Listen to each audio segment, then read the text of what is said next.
Cyberwork listeners, I have important news before we dive into today's episode.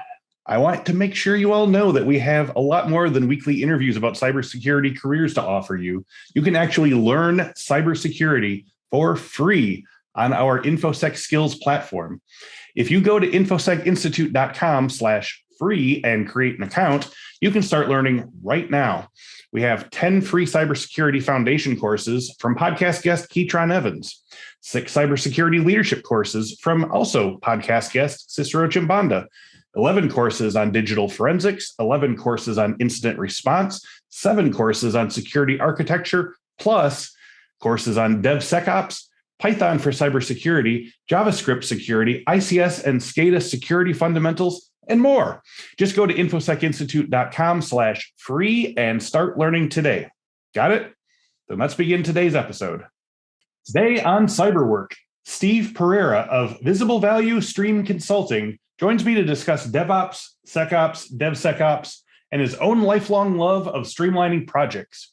You'll hear how his dad's job with Bell Telephone facilitated his early explorations, the intersection of DevOps and Agile, the ever-important security component of it all, and why following your instincts and not the big money payouts might not work in the short run, but ultimately will get you where you want to go in the end. That's all today on Cyberwork.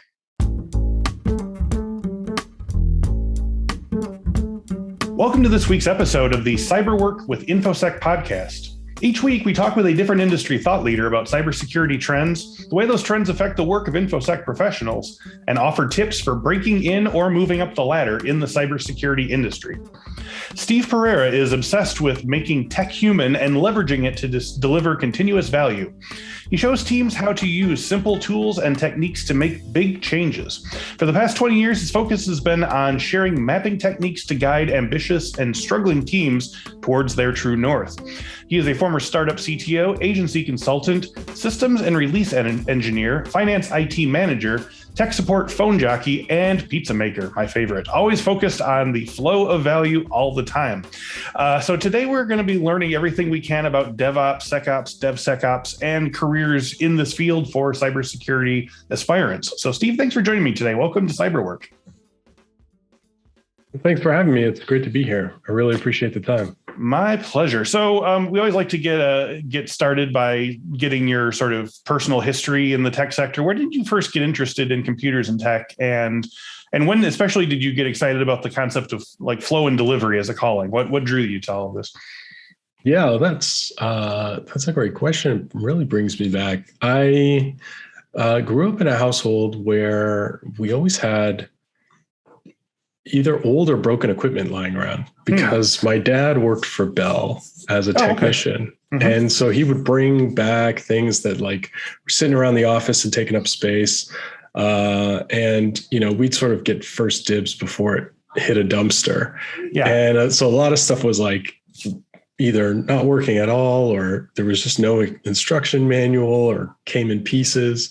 Yep. And so I just had this great environment to kind of tinker and play with things and try and figure out, what is this for? What can I do with it? This seems to have the same jack that I've seen on this other thing. And so a lot of just free form problem solving with a sense of play, low stakes too, because you're not like breaking something that you can use later. Yeah, exactly. Mm-hmm. So it was, a very safe to fail environment. And, I had a lot of appreciation for the hardware itself. But I was allowed to kind of tinker with things. And I was probably out of my siblings the most enthusiastic about playing with that sort of like abandoned material. Yeah. And so I gained a lot of familiarity with random bits of technology, but then eventually computers. And luckily, working for Bell, we had access to the internet really early, but we also had a second telephone line, so I could dial into BBSs when I was really young. And so just a lot of exposure and such a huge advantage that, I don't think I've really leveraged, particularly well. I've certainly enjoyed myself, but in terms of, all the things that I could have been early on and seen coming, I've always struggled with like the right thing at the right time, right? I'm not necessarily a product person or a trends person. Can you speak more about that? Yeah. So, I mean, just things like,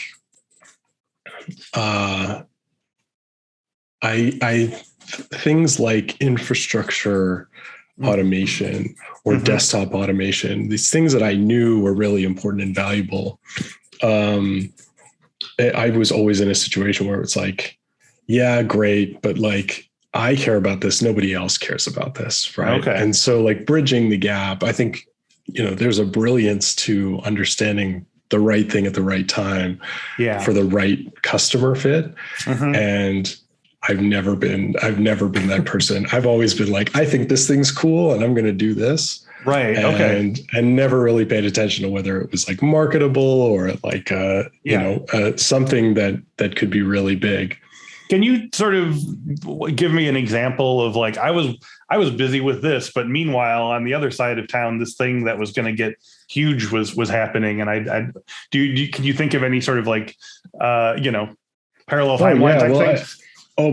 I mean, my entire career has been that. I would say that like when I first got involved in build and release engineering, or just generally assembling software and shipping it out the door, I was very early, like burning CDs and putting them in, not as early as some, but like burning CDs, putting them in a printed binder, putting that in an envelope and shipping it, like literally shipping it. And,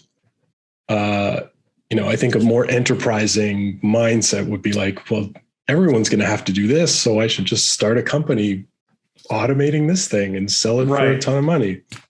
Meanwhile, I was like, this is fun. I like automating things, and this makes my job easier. So that's great. Gives me more time to do something else.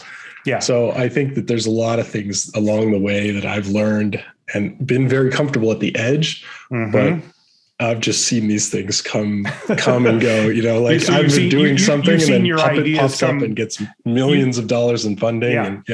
You've seen your ideas come roaring up behind you and sort of pace you in the sort of race of stock car race of life or whatever. Exactly. I'm sure that's not uncommon in the tech space, right? There's a lot of folks who see things coming way before they hit the market.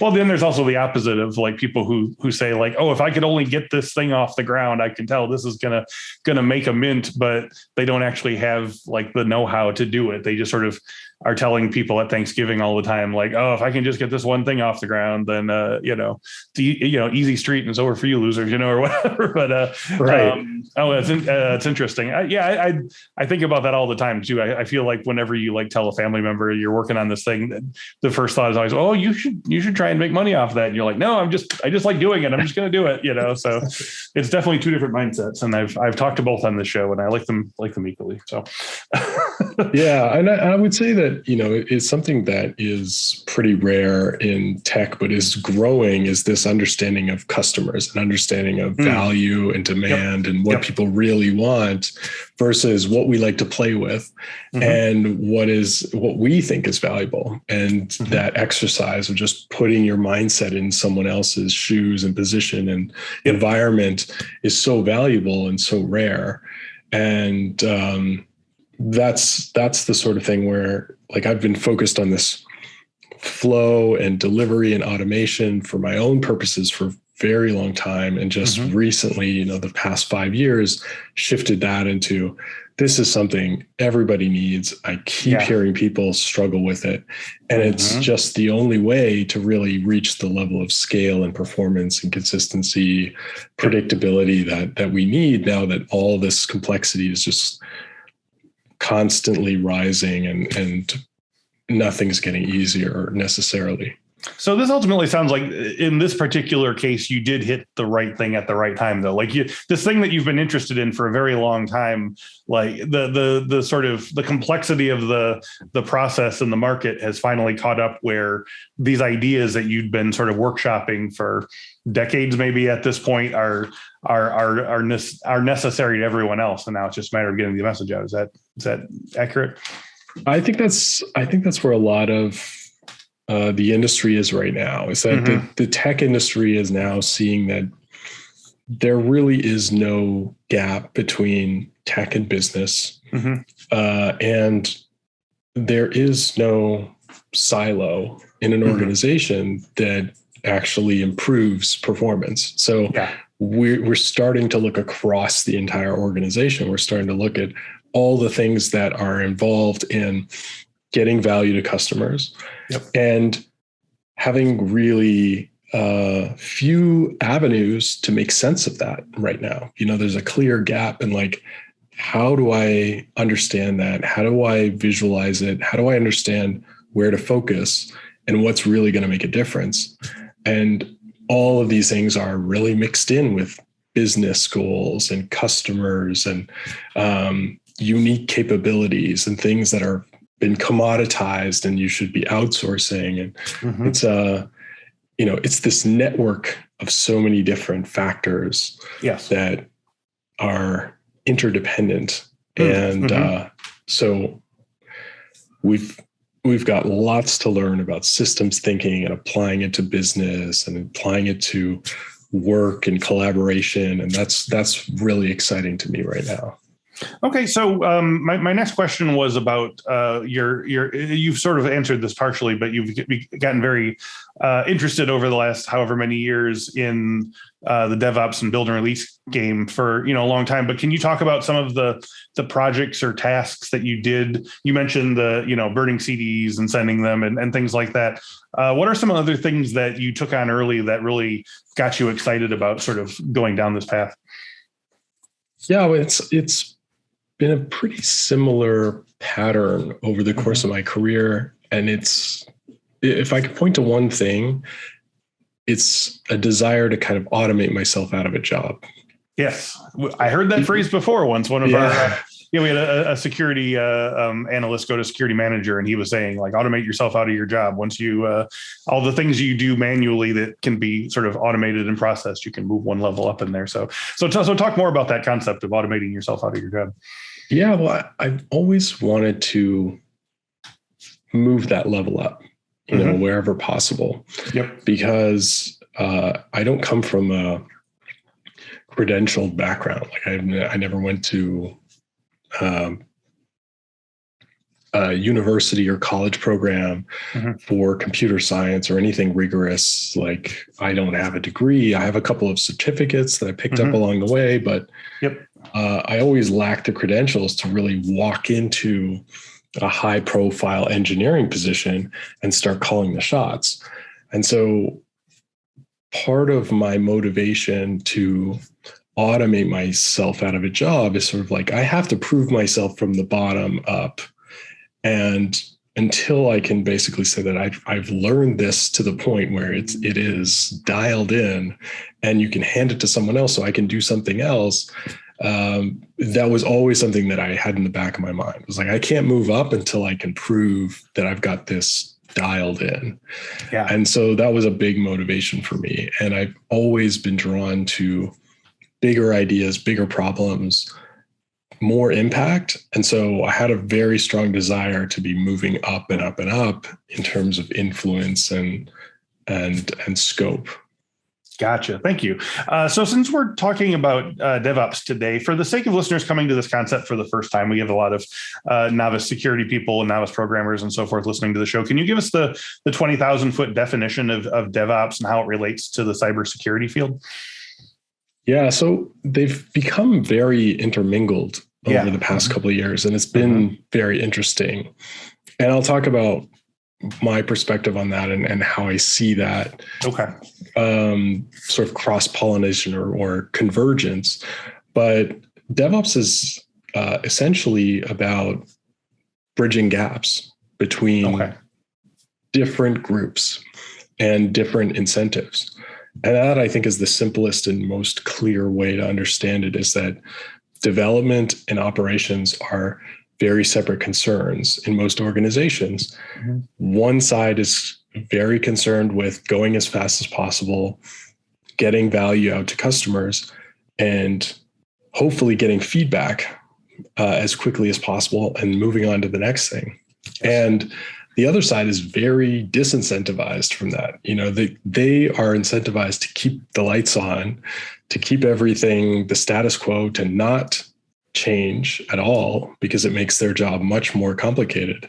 And so that's a natural conflict in organizations, and it's built in, right? I mean, if it's kind of unnatural for those folks to work in each other's favor or accommodate each other's incentives, right? It find a middle ground. Yeah.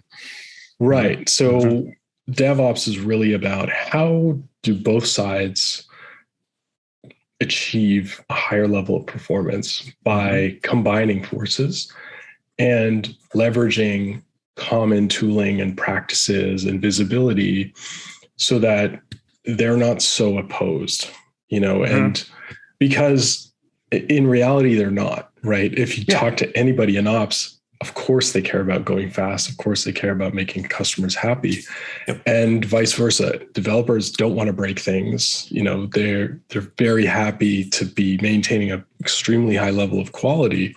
Right.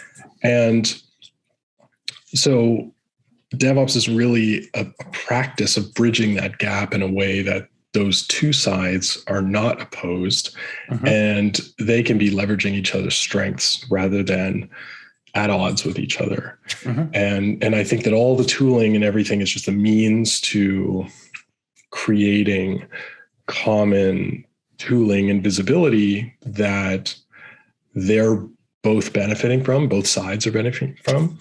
And where we're going is now encompassing things like security and even finance and planning and shaping and customer success. And that's why you hear that, dev, biz, sec, ops. Various alphabet soup versions of all these things. Right. It essentially is just pointing to the fact that we're now working across the entire organization in value streams that flow from, we have something that a customer wants or something that we want to provide, to we've actually delivered that and we've validated that it's valuable. We understand that that is something that people want. And so we can move on to something else, keep it going, but do more, do better. And security is one of these things that needs to be present through that entire thread, right? And traditionally, with legacy ways of working, security was a phase, just like testing was a phase, just like operations was a phase. And there was the handoff instead of this partnership, right? You're on your own now. Collaboration. Take the thing and Right. And so, we used to be in a situation, and I think in a lot of organizations, we still are. Product teams have come a long way, but we still have these kind of shared services and dependencies and bodies inside the organization that have very specific responsibilities, and their incentives are not aligned.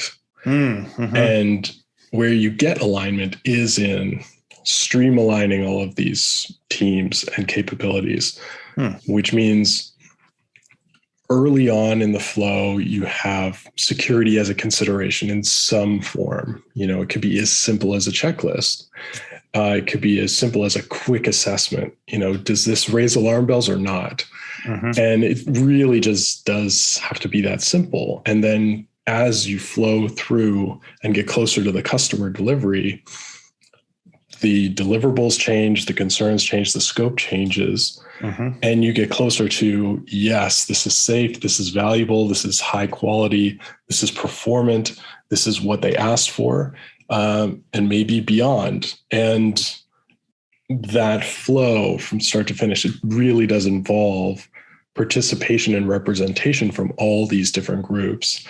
And the way that we're starting to do that is really interesting. So we're starting to move into scenarios where we have these streamlined teams that have just the folks who are really most key to delivering the product, but leveraging capabilities that get provided by all kinds of different specialist platforms and platform teams. So in software delivery, what that looks like is I have a team that builds and provides developer environments as a service to the rest of the organization. So across all my product teams, anybody can get an environment with a couple of clicks or a Slack message or a command line call or an API call or something like that. And that's our product. We deliver that to the organization.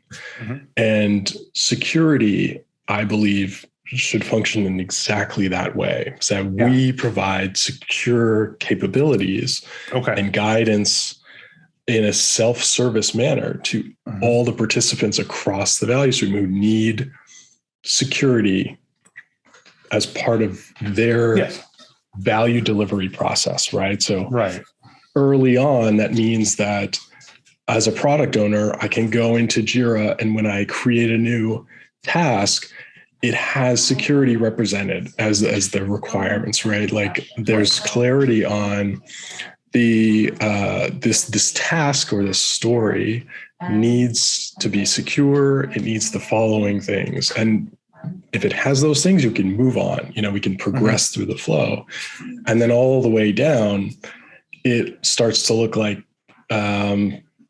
automated validation inside of a pipeline where the code goes through and we check the software bill of materials and check the provenance of everything that's being included as a dependency and all the way. So then, and it might actually end up as parts of the release note, this security fixes, right? So there's no point in that flow, in that end-to-end value stream where security isn't represented in some way. But what you don't want to do is have a security role inside of each of your product teams, because you might have hundreds of them. Right. Yes. And you can't, having hundreds of them is not a solution, because where are you going to get a level of standardization? Where are you going to get coordination? Where are you going to get common tooling or learning across? That's more rather than less complexity. Yeah. Right. So I'm a very strong believer in this sort of products and platforms approach with a very loose definition of platform. Platform meaning, as someone who doesn't do this full time and it's not my focus, I can leverage the capability without bothering somebody. And, that's usually in most cases today is I go bug someone from security, or probably more likely someone from security bugs me when they notice something that I didn't do. Right. And so eliminating that friction, eliminating the delay, eliminating the handoffs and those separate incentives is really where we're going. And that's really what I'm excited about, because if we talk about security as in a platform context, in a self-service context, that security team is 100% incentivized to create a very capable self-service platform. They understand a customer, they understand an ultimate customer to the business, but they also understand internal customers. Right. And they can be, tasked with providing that service, whatever it looks like. And I think that's really the key to unblocking this high performance flow that is just ultimately focused on delivering value as quickly and continuously as possible. Okay. Can you talk about your 4 key maps of DevOps and the 4x4 method for DevOps success? How does your approach differ from other traditional thinking about DevOps, or how does it build on it? Yeah, well, I think essentially what I see from a lot of folks in the Agile space and the DevOps space is like a checklist first approach. Okay. Or, based on assessment or based on maturity, and basically saying, here's a laundry list of things that good look like. And if you have these things, you're probably doing the right things. And where you have gaps, we're going to help you out. We have a tool for it, or we can coach you. But what's missing from that is that it doesn't actually connect to what the organization needs or what they care about. And so that was something that I've noticed over the years and didn't see good guidance, good practices to address it. And so the 4 key maps, which have now been reassembled into something that I call flow engineering. Okay. Start with really understanding the target outcome. And I think that's missing from a lot of DevOps efforts these days. Yeah. It's like, what are you actually trying to do? Because you're not actually trying to stand up a pipeline, right? Because you're not in the business of standing up pipelines, right? You don't get paid for standing up pipelines. Your customers don't care about your pipeline. Yeah. And so it's starting from that customer connection, the OKRs, the objectives, the mission, the vision, whatever it is, that North Star that's guiding your efforts is where we start the mapping process. And the the reason that we map is because there's a lot of different people with a lot of different understandings of what the organization ecosystem or the team ecosystem looks like, right? They have their own incentives. They have their own understanding of, this is my job. I work with this person. That person hands me work and I hand work to that person. I get in trouble when this happens. But there's very few people who have a holistic understanding of how all the dots are connected and how those dots connect to the target, the goal, what everyone is heading towards. And so by mapping outcomes, what we really do is we get people together. It's either on a whiteboard or on a collaborative whiteboard online. And we throw around a bunch of Post-it notes. And by now, this is a very dialed in process. It's very systematic. But in the early days, it was really about understanding, of all the things that we could focus on, what is going to drive the most positive impact, and then try and understand what are the obstacles, what are the investigations that we can do to understand more about the current state and what we're dealing with.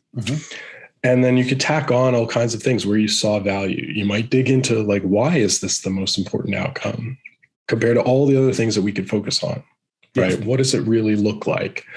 How does this address the biggest challenges that we have? And so we would just sort of build out this picture of what the target looked like and what would have to be true for the target to be reached. And that was really powerful for grounding everything else in the sense of context and understanding, and including people from the very start, because it's not a technical thing at all. Whatever your focus is, whatever your level of visibility, you can participate and be a part of this. So the mapping really kind of brings people together and everybody starts to get the same understanding of what they're dealing with. And then we take that, and the next map is a value stream map. And that's essentially just asking the question, what are we doing right now to deliver value to customers? What happens? And how long does everything take? And where do things tend to fall apart? Like, where are we having challenges? And what you surface out of that is a few hotspots. And because you're measuring performance, like you at least have timing on how long things take. And so you can sort of prioritize, and you could say, these are the top 3 things. This is the number 1, the number 2, the number 3. And if you were to tackle these things, you would see a measurable impact, and you could forecast. You could say things will speed up by 40%, or you'll have 30% less defects, which is pretty powerful. Yeah. And then you take that and we look at those hotspots, not everything. We just look at the hotspots and try to understand, what are the dependencies that those are connected to? What are the teams? Because often what happens is people struggle in something like automated testing or security approval. And it's very clear that it's painful that they have to go to the security team and file a ticket and then wait. And there's a 7-day SLA, and it always takes 7 days because they have 7 days. Yeah. That doesn't get visualized in a way that they could bring something to leadership and say, like, here's where we're trying to go. Here's where we're being slowed down. Here's what's slowing us down. Yes. And we've been able to bring that to folks and have a really productive conversation about it. So the maps really give you this like visual artifact that you can share up, down, across. And the last piece, the last map there, and this is now probably 8 maps at this point. Oh, wow. Okay. I've added a lot just for different scenarios where there's information that we want to dig into more. So it could be any number of maps, but the 4 that I started with were these 4. The last of the 4 is capability mapping. And it really looks at, again, only focused on those key bottleneck areas, the key hotspots that are having the most impact on performance. What are the capabilities that would allow them to level up or address those constraints? And sometimes it's we don't have skills in automation, or we don't have internal security expertise. So we have to go to the security team.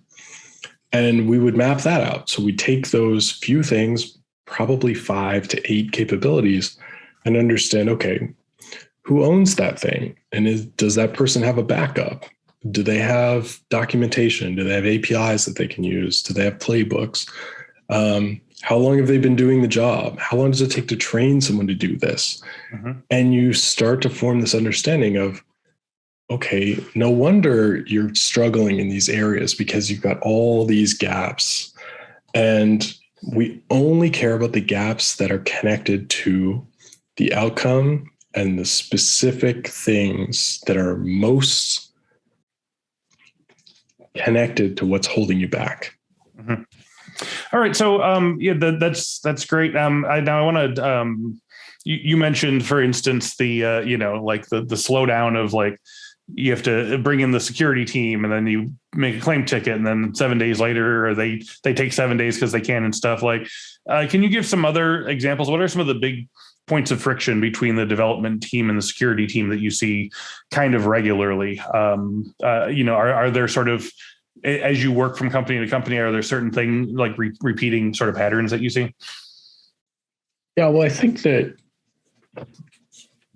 it always comes back to incentives. Like whenever you have different incentives, you're going to have a bad time. And if you have nothing to align those incentives, then you're basically set up to fail because you can't count on people to do things that are against their best interest. That would be a miracle, and it's not an actionable strategy. But you can actually leverage a strategy if you're able to connect to a higher level goal, something that both sides share, right? So in development and security, for instance, they have clearly opposite incentives. Security probably has something similar to operations, where they'd rather things don't change. They'd rather be able to focus on a small number of variables, less complexity, and really lock things down. And obviously that works against development in a traditional environment. And really bringing those groups together is an exercise in what are you most worried about? What's really gonna get you promoted on either side? And how do you connect those dots together so everybody gets what they want? And that usually means that you pick something that matters to both sides. There's a high level, some executive, like a CIO or a CTO says, we need to deliver twice as fast, or, we need to onboard 500 new customers in the next 6 months. That is a challenge that is shared by everybody who's involved, right? So from the security side, it's how do you do what you do as quickly as possible, and ideally without manual intervention? How do we do it early? So it has to be baked into development to some degree. And how does it not grind development to a halt with, too much manual intervention, too much ambiguity? Because, you could be doing the wrong thing and then just get corrected and corrected and corrected, but you're not empowered to actually do the right thing. Right. And so I think that the sweet spot, and where I'm spending a lot of time now with security folks, is how do you make the right way the easy way? Mm-hmm. And I think even beyond that, we have a lot of possibilities now to make the right way the automated way. Mm-hmm. And, if we have to go outside of that golden path or the easy way, have some practices to understand why we had to do that, and some commitment to bringing that into the easy way as soon as possible. And I think those guiding principles are pretty simple to grasp. They're not easy, but they are simple.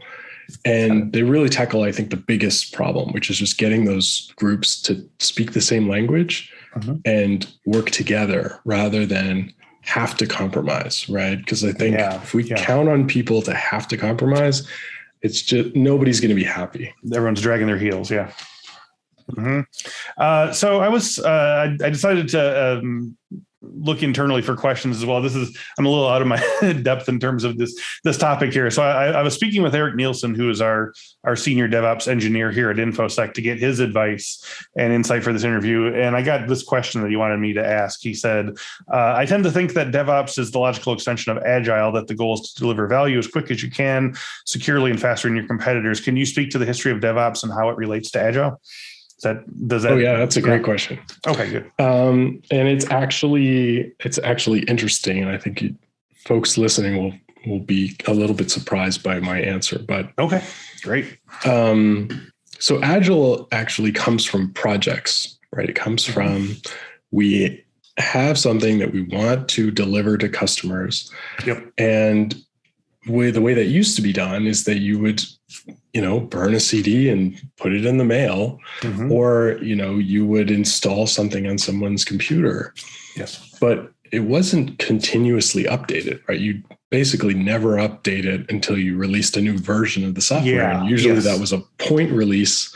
And even then, a lot of people didn't know that they needed to sort of ask for it or whatever, I imagine. Right, exactly. And you'd be you'd constantly be battling people to install the new version because they're happy with the old version. What does that get me? And is it worth the trouble? Yes. And Agile was basically like, how do we speed that up? And it was essentially focused on speeding it up and getting better feedback earlier. And so from that loop of, we're going to do a bunch of stuff. We're going to do a lot of planning. The whole waterfall original strategy was just like a gigantic effort because they were really only focused on these point releases, right? 1.0, 2.0 is the next one. There you go. Nobody's, and these days we're doing point. Yeah, 2.1.3. Every 3 hours, right? And so the sense of scale was incredibly different, and the pace of change, because nobody wanted change more often than like once a year, right? I mean, people were used to infrequent change, and the cost of change was very high. But what happened with Agile and this desire to deliver more quickly and get better feedback and feedback more often, that resulted in better products. At a time when we were developing software internally for companies, so we didn't actually have to mail things across the country or install things on people's hardware. We started getting into situations where you could just pull the latest version from a centralized machine and install it yourself. And, you could tolerate more change and more rapid change and got a little bit more seamless. But what happened was that was very successful. And so all of a sudden you had tons of work and tons of change flowing through the system, and it would just crash up against operations, right? That was like, we just got a handle on the last thing that you guys wanted us to install. And now you got another thing. And this breaks all the old stuff. And so that wall and that lack of, unified incentives and flow really put a giant strain on operations. And you would see these big release days and you'd have to get all the ops people in the room, and then you'd have to have like, I don't know if you were ever in a situation where you were in a NOC, a network operations center, and watching a release night and watch all the traffic go to zero and things not come back. Yeah. And or see errors Yeah. spike and all kinds of things. We were in terrible situations because we couldn't get these people in the same room. We couldn't get them to talk to each other. And so DevOps was really about, let's bring ops into the process earlier, and let's treat them as if they're part of the same team. And let's collaborate together instead of throwing work over a wall to each other. And, it was both ways. It was you throw it to ops, and ops was like, nope, this is like, missing release notes, or it's, I ask for this and I never get this. So they'd throw it back. And that's where the incentives were, right? Ops is like super incentivized to throw it back, because if they throw it back, they got 3 more days before they get everything for a while. Else. Yeah, exactly. But the main piece that's important to remember here is that this all comes from projects. This all comes from, we're going to decide to do a bunch of stuff. Even if it's 2 things, we're going to start those things, and we're going to finish those things, and then we're going to start some more things. And there's only so small that increment can get, and that loop can get. And all along, what we had from the physical world actually comes from making cars, was lean methodology and the Toyota production method, which is basically work flowing through a system, and the system being very important to work, right? And you would have designs and adjustments and feedback flowing constantly in both directions. You'd have work flowing out to customers, you'd have feedback flowing back, and you'd be changing the process and improving the process so that the work and the product was better. And so that was a continuous practice that did not fit the way that we used to make software, because it does not fit when you have to burn a CD or throw something in the mail or install something on a server. Yes.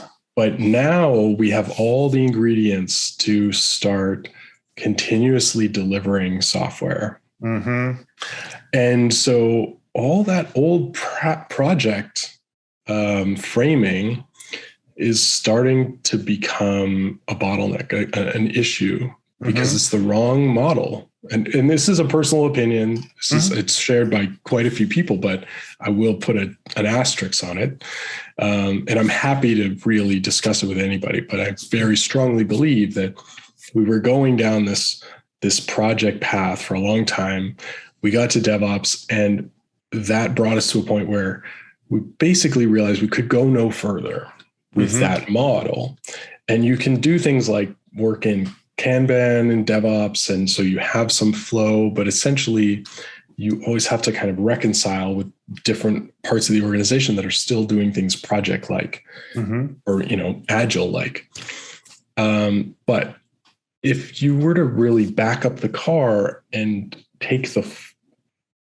instead of taking the fork into project world, you followed the continuous flow road, then you would get into where we are now, which is value streams and value stream management. And value stream management comes from Toyota and comes from lean practices and really understanding the continuous flow of work. And that model is what a lot of folks are focused on now, because it means security is included from the start. It means that you're building basically a number of internal value streams, and you have core streams which connect directly to customers, and you have supporting streams which connect to the core streams and support the core streams. So security would be a supporting stream that is enabling good practices and positive outcomes in all of your core streams. And what happens when you build a really strong core stream is that you can leverage that capability across all your other streams, right? Sorry, I probably said that wrong. If you build a strong supporting stream, you can leverage that capability across all your core streams. Got it. Yes. Okay. So I want to move over to the career work side of the question here. For people who are listening to this and want to get into DevOps or especially DevSecOps or some combination of prefixes and suffixes, with a security background. You're a great person to ask because you learned all of this because you were simply interested in it. But like, what would you say to someone who wants to sort of get into this space now, and what are some things they can be doing in a similar way where they get to sort of like play and without consequence and break things and figure out how things work and things like that? Do you have any recommendations in that area? Yeah, I would definitely, I kind of hit a lot of things with the same hammer. And one of the things that one of the hammers that I use is this working backwards, starting from a target outcome, a vision, something that you can sort of put together almost like a press release, right? Like this has happened. It was a great success, and here's why it was successful. And thinking of your career in that context, if I did that, I would have saved myself a ton of time. And it's something that I've come to very recently. But it's just this idea of, if you understand what you want and you're able to describe it very clearly to yourself, then you can start to break it apart and break down what it would take to get there. Gotcha. And so there's a lot of flow engineering work that I kind of apply in many different contexts. One of those things is this idea of, if I have a target, and you could set it wherever you like. A really good horizon, though, is like 12 months out, right? Looking too far in the future is really challenging because things change all the time, and they're always changing faster. But if you say, here's where I want to be in 12 months, it's really powerful to tell people about that. And because people like to help, and they like to understand, just like what we do with the mapping exercises, they like to be a part of creating something successful. And so if you tell people, here's where I want to be, here's where I want to be in 12 months. And essentially, here are my obstacles. Here are the things that I anticipate struggling with. Here are the gaps in my capabilities. Here's what I'm doing right now. Here are the investigations that I think will move me in the right direction. Then you're going to paint this picture that really increases your odds of making progress. And it's not a guarantee of success, but you will have connected the dots to your target outcome in a way that you can feel confident that you're headed in the right direction. But also, I think, and very importantly, you can share that with other people and say, what am I missing? Right. This is what I've sort of put together, and you can show that you've done your homework. And that I think is really valuable to people, because nobody wants to feel like, you're wasting their time, but it's really interesting to see a plan and try to poke holes in it and try to understand, well, how's this going to happen? And that's I'm not different, quite clear on this. That's a much different ask than help me. It's like, here's what I've got. Here's what I'm thinking. What do you see as the issue, rather than, can you get me a job or something like that? Yeah, exactly. And people love to, they love to poke holes, but they also love to give advice. And if you're asking for advice, it's much easier than asking for a handout or asking for, to pick someone's brain. Being specific and bringing your homework, I think, is really valuable. Yeah.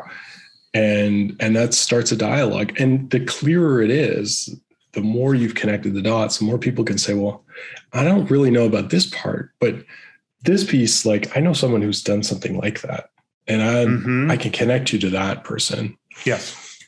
But also, I think the other piece here is that when you work backwards, you start looking at methods and outputs. And so eventually you're looking at, these are the things that I'm going to do on a regular basis, right? That are going to make a measurable impact And so I can track progress. I can actually see, and you can base that on a hypothesis, right? If I reach out to 10 people a week who are in my dream job, and I ask them a question about, what are they worried about, or what they do in my situation, and I share my plan or something like that, or I'm involving them in an investigation that I'm conducting, and they're going to see the results, so they get something out of it. Then all of a sudden, you've got sort of a recipe for action. It might not be a recipe for success, but as you're gathering feedback, you will close the gap between possibility and reality. And I think that's very powerful. And it's hard to get a feeling of confidence without that. It's hard because completely. It's hard to say, like, I've checked my math and this should work. And if it's not working, I'm going to know, because I've got signals, right, that it's either headed in the right direction or not headed in the right direction. So it can be anything. And daily progress is so important. So if you commit to commenting on 3 posts a day, or, providing feedback to someone, being a part of different organizations is so important. Like, that's one of the things that I think I didn't mention, but has been so valuable to me. I inherited the DevOps meetup in Toronto after being a part of the community for about a year, but I was really passionate about it, and I got involved, and I volunteered my time and my effort, and I contributed, and I always raised my hand, and I asked questions, and I share my ideas with people and try and get feedback. And so when the owner of the meetup, his company got bought, he got sent to San Francisco, he said, like, Steve, you got to take over the meetup. Like, there's no other person to run the community. And I've been doing that ever since. And it's been an incredible way to connect to people and hear about what's going on. And if I was ever looking for a job, it'd be the first place that I go to. Right. Also, this is, the whole idea of DevOps is about collaboration anyway. So it's such a natural extension to sort of collaborate with the collaborators and see, and like you said, poke holes and see what's missing and so forth. So that's very exciting. So as we wrap up, do you want to tell our listeners about Visible Value Stream Consulting and what the services you provide and things you're excited to do and reveal in 2022? Yeah, well, I'm spending my time across a couple different initiatives lately. I'm writing a book for IT Revolution that's coming out next year. Oh, great. But so folks can sort of stay tuned with that. Yeah. There's a link.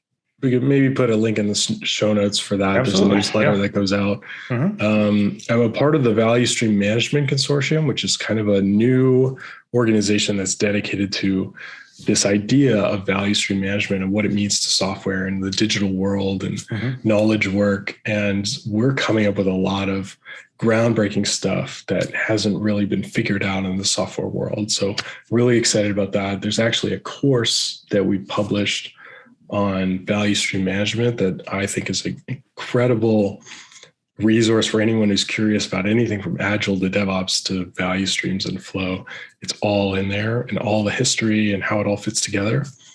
And there's an ebook. So for anyone who's interested in the collaborative mapping and flow, there's flow.visible.is has a free ebook that walks through the whole start to finish with examples and hopefully makes it really clear. And then I've got a couple of things coming out really soon that I think folks will really like. So anyone who wants to connect to me through LinkedIn, I spend a lot of time on there. I throw a lot of opinions around too. So hopefully it's entertaining to folks. And I'd love to have conversations with anybody either via email or LinkedIn or Twitter.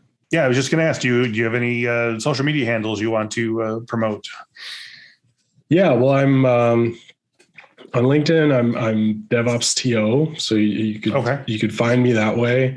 On Twitter, I'm Steve Elsewhere. And my email address is steve@visible.is. Perfect. Steve, thank you so much for joining me today. This was a big eye opener. I really appreciate your insights. Thanks. Thanks for putting up with my rambling. No, that was great. Yeah, I learned a lot, and I know our listeners did as well. So thank you again. And as always, thank you to everyone who is at home or at work listening and supporting the show. New episodes of the Cyberwork podcast are available every Monday at 1 p.m. Central, both on video at our YouTube page and on audio wherever fine podcasts are downloaded. And I want to make sure that you all know that we have a lot more than weekly interviews about cybersecurity careers to offer you. You can actually learn cybersecurity for free on our Infosec skills platform. If you go to infosecinstitute.com/free and create an account, you can start learning right now. We have 10 free cybersecurity foundation courses.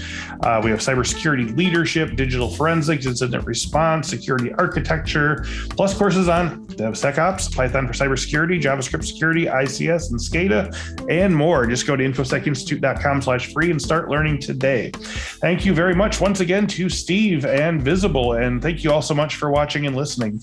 And we will speak to you next week. Cheers. Okay.